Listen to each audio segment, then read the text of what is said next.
నటి కీర్తి సురేష్ తన పెళ్లి గురించి తాజాగా ఒక ఇంటర్వ్యూలో మాట్లాడింది. తన తండ్రి 2 పద్ధతుల్లో పెళ్లి గురించి చేసిన వ్యాఖ్యలు ప్రస్తుతం వార్తల్లో నిలిచాయి. కీర్తి సురేష్ ఇటీవల తరచుగా వార్తల్లో ఉంటోంది. కొన్ని రోజుల క్రితం తన చిన్ననాటి మిత్రుడు యాంటోనీ తట్టిల్ని గోవాలో పెళ్లి చేసుకుంది ఈ భామ.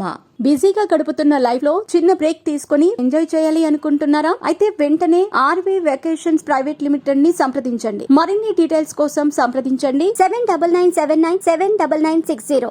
అయితే ఇటీవల కీర్తి సురేష్ వారి ప్రేమ గురించి అనేక విషయాలు బయటపెట్టింది. 15 ఏళ్లుగా ఇద్దరు ప్రేమించుకుంటున్నట్లు చెప్పింది.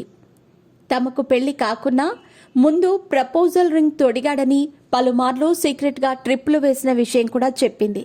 అయితే ఇండస్ట్రీలో మాత్రం కొద్ది మందికే తమ లవ్ గురించి తెలుసని చెప్పింది. ఈ క్రమంలో తాజాగా కీర్తి సురేష్ తన పెళ్లి గురించి మరో షాకింగ్ నిజం బయటపెట్టింది. కీర్తి సురేష్ పెళ్లి హిందూ సాంప్రదాయం, క్రిస్టియన్ సాంప్రదాయం ప్రకారం జరిగింది. అయితే క్రిస్టియన్ పద్ధతిలో పెళ్లి, అదేవిధంగా వధువును తండ్రి స్టేజ్ మీదకు తన కూతుర్ని తీసుకుని రావాలి. దీని గురించి మహానటి చాలా భయపడుతూ చెప్పిందట. కానీ కీర్తి సురేష్ తండ్రి మాత్రం చాలా సింపుల్ గా తన కూతురు చెప్పిన దానికి ఓకే చెప్పారట. దీంతో కీర్తి సురేష్ ఫుల్ హ్యాపీగా ఫీల్ అయ్యిందట. ఈ క్రమంలో ప్రస్తుతం కీర్తి సురేష్ మంగళసూత్రం గురించి కూడా మాట్లాడింది. జనవరి నెలలో మంచి ముహూర్తం ఉందని, అప్పుడు పసుపు తాడును తీసి బంగారు మంగళసూత్రం వేసుకుంటానని కూడా కీర్తి సురేష్ చెప్పినట్టు తెలుస్తోంది.